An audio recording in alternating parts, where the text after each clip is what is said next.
एक ने देखा। तो भैया आजकल हम गुरु कैसे बनाते हैं? भीड़ देखकर बनाते हैं, घनी सी भीड़ जिनके पास में हो ऐसे गुरु ढूंढते हैं। अब भीड़ वाले गुरु की तो बना लिए, लेकिन वो गुरु जी जब तक सूटकेस लेकर ना जाओ वो उनके पास में आते मिलेंगे ही ना जीवन में। तो भैया देखो, प्रथम तो हमारे जो पति देव है ना भैया के, वही गुरु वही ध्यान रखिए हमेशा। अच्छा एक चीज बताऊं भैया, आजकल ये माताएं जितना जप तप करती है ना उतने अपने पतियों की उम्र घटाती है। अब पूछो क्यों घटाती है? शास्त्र मत ऐसा है कि जब हमारी शादी हो जाए हम भोले जी को नवाने जाएं या किसी भी देव की आराधना करना चाहें, चाहे हमने गुरु मंत्री क्यों ना ले रखा हो, उस परिस्थिति में भी सर्वप्रथम हमें क्या करना चाहिए? जो हमारे पति देव है ना, सर्वप्रथम हमें उनका ही स्मरण करना चाहिए भैया। कभी भी भोले जी को नवाने जाओ, चाहे माता रानी को नवाने जाओ, चाहे किसी ने गुरु मंत्री क्यों ना ले रखा हो, कोई भी पूजा आराधना करने से पहले, क्योंकि मैया के जो प्रथम गुरु हैं वह पति देव ही है, सर्वप्रथम पति देव का स्मरण करना चाहिए। उसके बाद कोई और पूजा अनुष्ठान करना चाहिए, तो आपके पतियों की उम्र बढ़ेगी। लेकिन आप सब ज्यादातर उल्टा ही करते हैं, जाएंगे ओम नमः शिवाय, ओम नमः शिवाय, जय माता रानी जी। कहीं किसी गुरु जी ने मंत्र दे दिया तो गुरु जी के मंत्र डायरेक्ट जपना शुरू कर दिए। जबकि मैया के लिए तो सर्वप्रथम, मैंने कहा ना भाई, माता पिता तो सभी के सर्वप्रथम गुरु हैं, लेकिन मैयाओं के शादी के बाद में जो गुरु हैं वह पति ही गुरु है। तो गुरु मंत्र लेने के बावजूद भी, गुरु मंत्र लें अच्छी बात है, लेना चाहिए, लेकिन गुरु मंत्र लेने के बावजूद भी सर्वप्रथम पति देव को ही स्मरण करें, ये हमेशा ध्यान रखिए। बोले कन्हैया लाल की, बोले रानी रानी सरकार की। और भैया कह रहे हैं यहाँ पर पहला की, गुरु सी के अंधवधि कर लेखा, एक ने सुनाई एक ना देखा। अर्थात मेरे गुरुदेव तो नारद जी हैं। सुनो, जब मेरे पिता महाराज तपचर्या करने चले गए, देवराज इंद्र ने मेरे 3 भाइयों को तो पहले ही मार दिया था, फिर मेरी मां को अपहरण करके ले जाने लगे। नारद जी ने कहा, देवराज क्यादू को कहां लिए जाते हो? इंद्र ने कहा, क्यादू से हमारा कोई वैमनस्य नहीं है, लेकिन क्यादू के घर में जो चौथा पुत्र है वह हमारे शत्रु का पुत्र है। 3 पुत्र तो हमने मार दिए हिरण्यकश्यप के, अब इस चौथे पुत्र को भी मार देंगे। नारद जी ने कहा, देवराज क्यादू को तुम नहीं ले जा सकते, इसके घर में जो बालक है वह नारायण का भक्त है। संत नारद ने मेरी मां को अपने आश्रम में आश्रय दिया।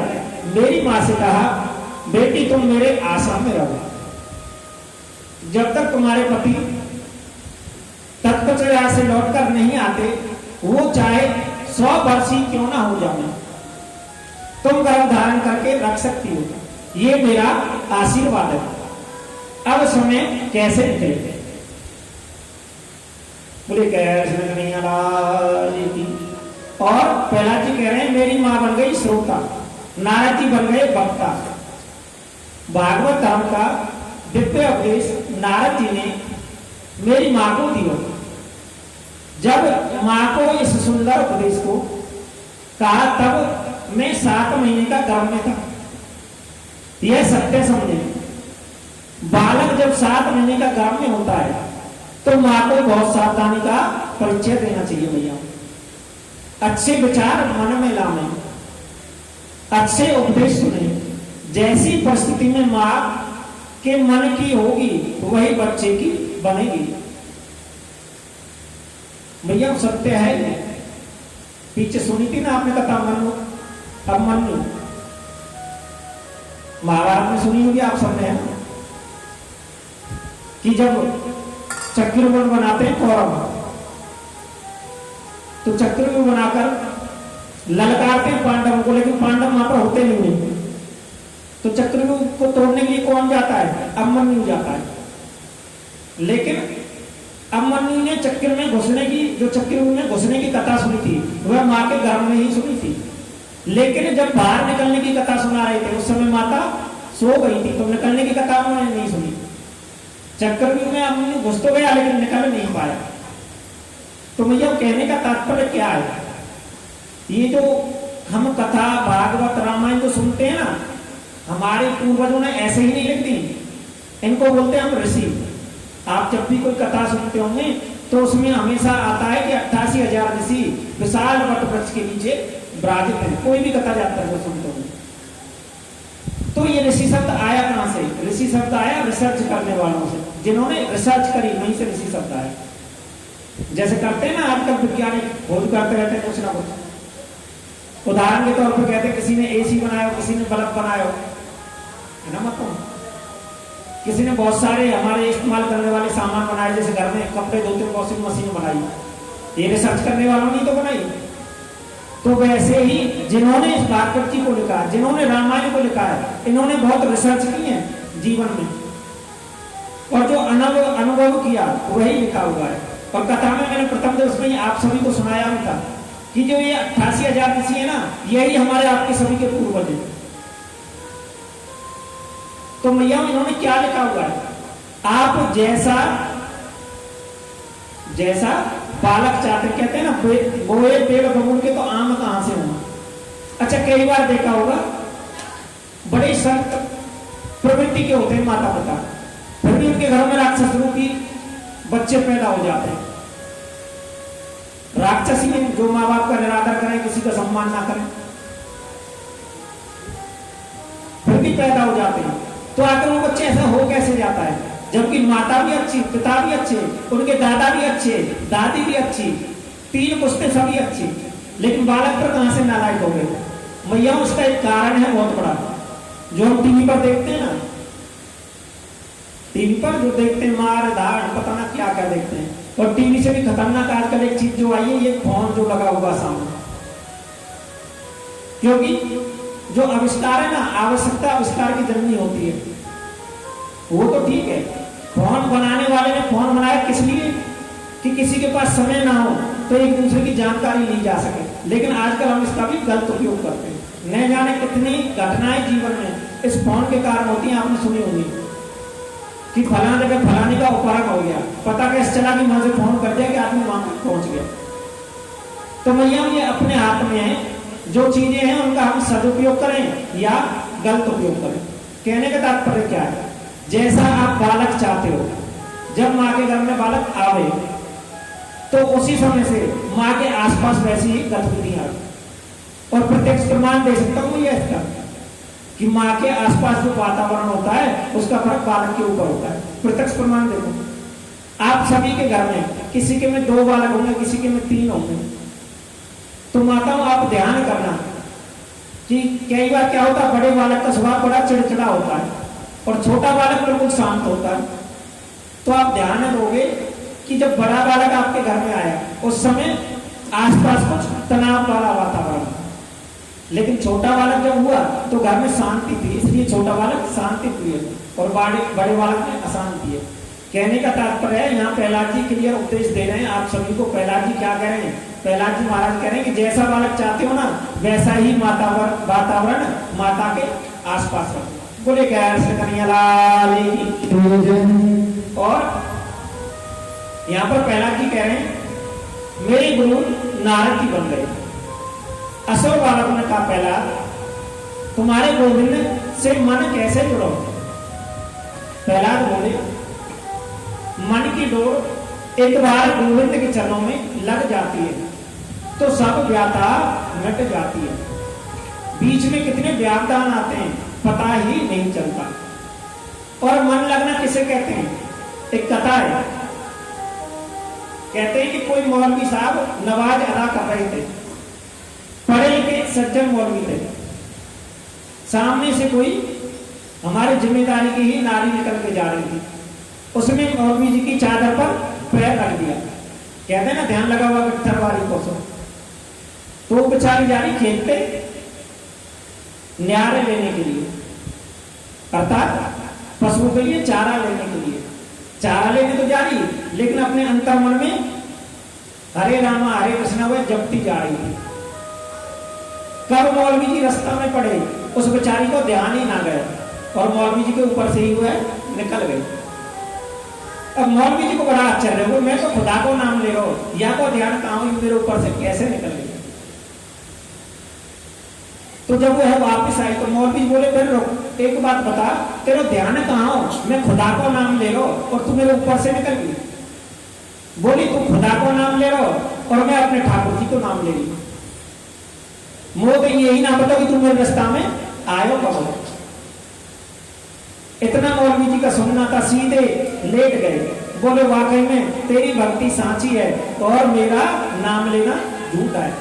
तो मैया नाम यही होता है कि नाम में इतने मगन हो जाओ कि कुछ याद ना रहे कि आपके आगे कौन बैठा है, पीछे कौन बैठा है। यही होता है नाम। बोले कन्हैया लाल की, बोले राधे रानी सरकार की। कहने का तात्पर्य क्या है? गोविंद से संबंध जुड़ जाओ। बच्चों ने कहा संबंध जुड़ेगा कैसे? प्रहलाद बोले केवल कीर्तन करने से जुड़ेगा। बच्चों ने कहा बहुत देर सत्संग कर लिया तुम्हारा, अब चलो जरा खेलें। प्रहलाद बोले खेलो तो सही, लेकिन वह खेलो जो मैं कहूं। प्रहलाद ने किसी के हाथ में मृदंग दे दिया और किसी के हाथ में मजीरा, किसी के हाथ में करताल। बच्चे बोले नारायण का कीर्तन बिल्कुल नहीं करेंगे, तुम्हारे पिता महाराज ने सुन लियो तो मुश्किल हो जाएगी। प्रहलाद जी बोले डर गए, मैं इसका प्रमाण हूं कि मुझे मारने के कितने प्रयास किए गए। मेरा बाल वाका भी हुआ क्या? एक बार उन्मत्त होकर गांव तो सही, हजारों राक्षसों के बाल की बुद्धि प्रहलाद ने परिवर्तन कर दिया और मृदंग हाथ में लिए उनके साथ लीन हो गए कीर्तन में। और क्या बज रहे? श्रीमन नारायण नारायण श्रीमन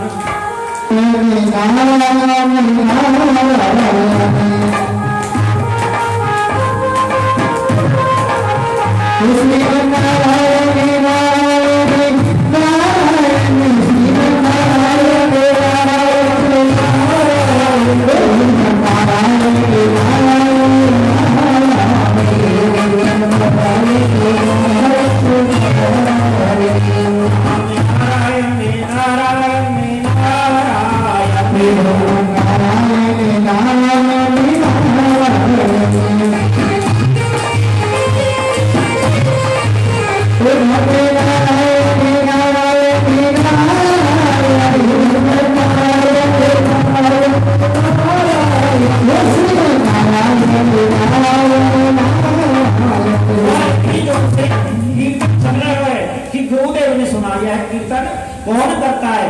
नारायण के कीर्तन महाराज ने सुन लियो तो मुश्किल हो जाएगी। गुरु जी ने 5 सैनिकों को भेजा और वह सैनिक भी वापस लौट कर न आए, वह भी कीर्तन में लगे। भजमन नारायण नारायण नारायण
तो दोनों ही गुरु जी चल पड़े देखने के लिए, आखिर क्या हो रहा है, कीर्तन बंद क्यों नहीं हो रहा। और दोनों गुरु जी चलकर देखते हैं क्या हो गया। जैसे ही दोनों गुरु जी आए, बच्चे डर गए। कीर्तन तो चल रहा है, परंतु इशारे से प्रहलाद को बताया, गुरु जी आ गए। प्रहलाद ने कहा आज होगी सो देके जाएंगे, आज गुरु जी को ही प्रसाद दे देना। दुबले पतले से गुरुजी बच्चों ने हाथों में उठा लिया और चारों चाकर गाने लगे। क्या गा रहे हैं भैया आप सब भी गाओ, दोनों हाथ उठा लिया।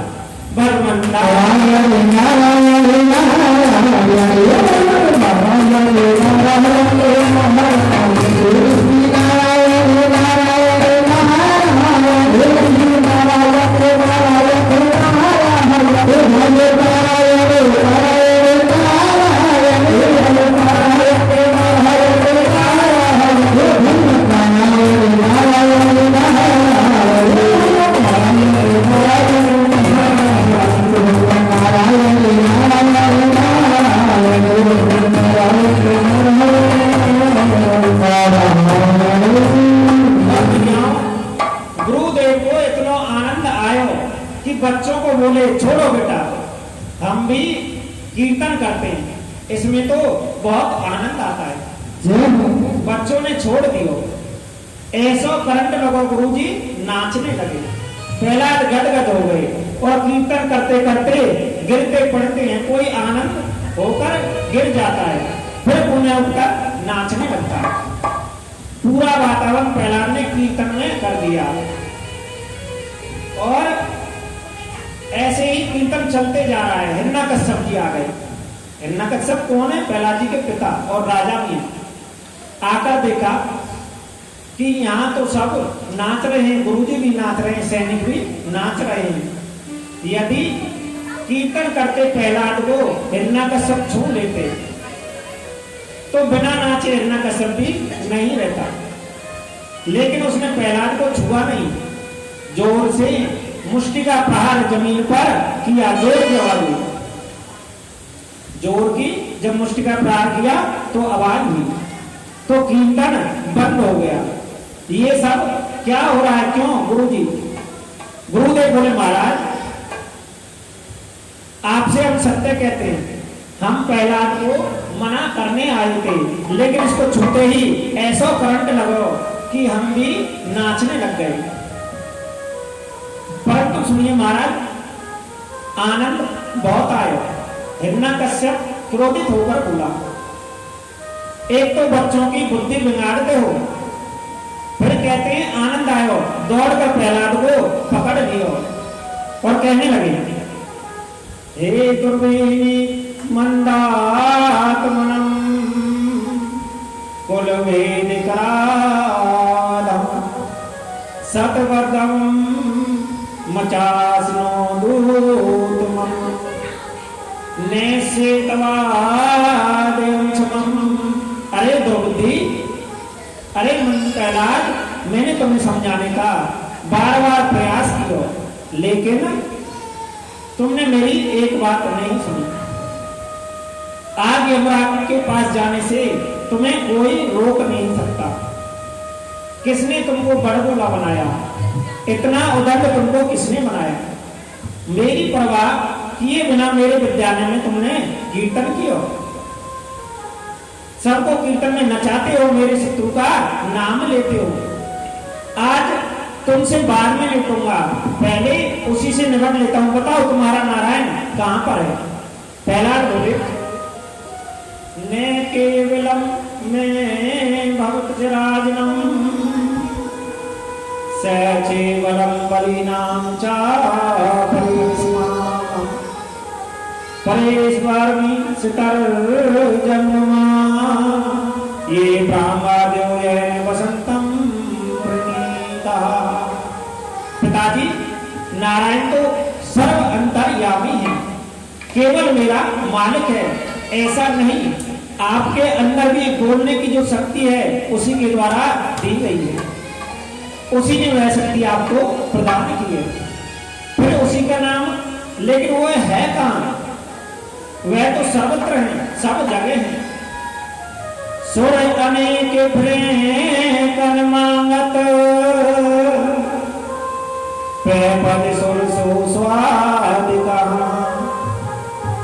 ताल मंगीरा बजाती है, मीरा पतवारी सी चाहता। सिया राम कथा कितनों ने लिखी, पर तुलसी जैसी मर्यादा कहाँ, पर तुलसी जैसी मर्यादा। नरसिंह बसे पृथ्वी कमल में, पर कारण को प्रहलाद कहाँ। नरसिंह बसे पृथ्वी कमल में, पर कारण को प्रहलाद कहाँ। नरसिंह तो आज भी प्रत्येक खम्मे में रहता है सज्जनों, पर उसे निकालने का प्रहलाद नहीं है। बोले इस खम्मे में मुझे दिखाई तो देते हैं, सारी प्रजा सतबद्ध है।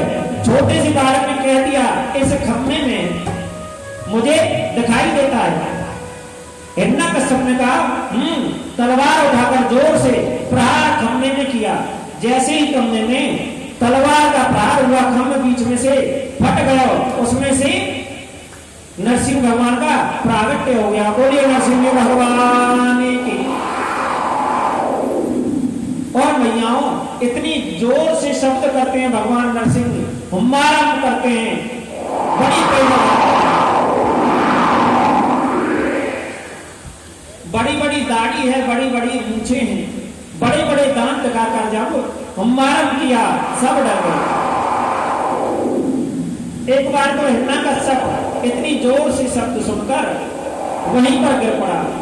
उन्हें कहा विकराल शब्द देखकर भयभीत हो गया।